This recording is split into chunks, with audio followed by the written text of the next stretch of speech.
साधक को तो साधना का महत्व देना चाहिए। धन तो अपने आप पीछे घूमेगा। पहले एक बार साधना तो करिए आप।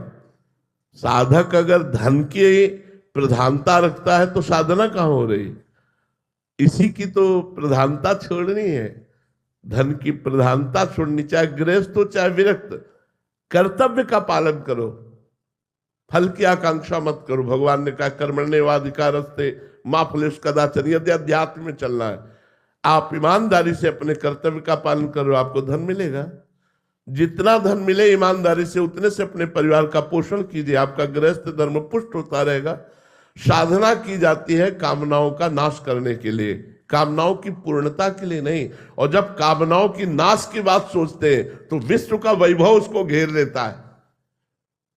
आप ये ध्यान रखना, जब कामनाओं के नाश के लिए तुम सोचोगे कि मेरी कोई कामना न रहे, तो विश्व का वैभव घेर लेगा कि कामना करो। और अगर आप उस समय भी कामना रहित रहे तो आप निकल जाएंगे।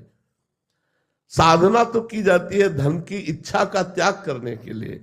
अच्छा, धन से किसकी सुख वृत्ति बढ़ी है? हमें किसी एक को बताओ कि वो सुखी है। इतने लोग बैठे हैं, ऐसा नहीं है कि इनमें से किसी के पास धन ना हो, लेकिन कौन सुखी है?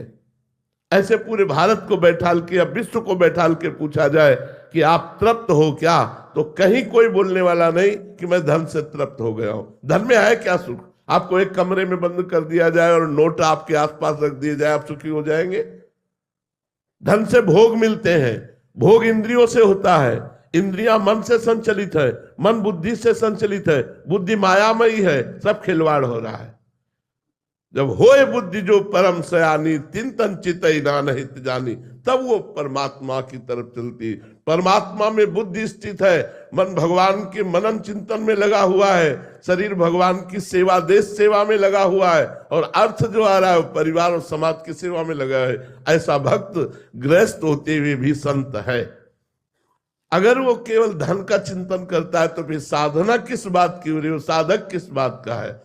साधक भगवत चिंतन करने वाला होता है। और जो भगवान का चिंतन करता है तो कौन सा ऐसा वैभव जो उसके चरणों में न लुट जाए। भगवान का ईमानदारी से चिंतन करो और देख लो कि विश्व का वैभव तुम्हारे सामने आता है कि नहीं आता है। ना चाहने पर भी तुम्हें घेर लेगा। तुम भजन तो करके देखो।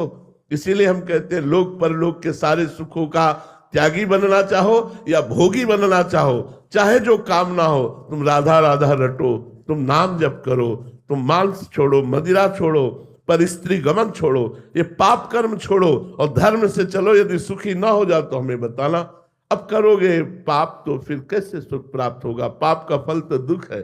तो साधना इच्छाओं के त्याग की होती, ना कि इच्छाओं की बढ़ोतरी करने के लिए।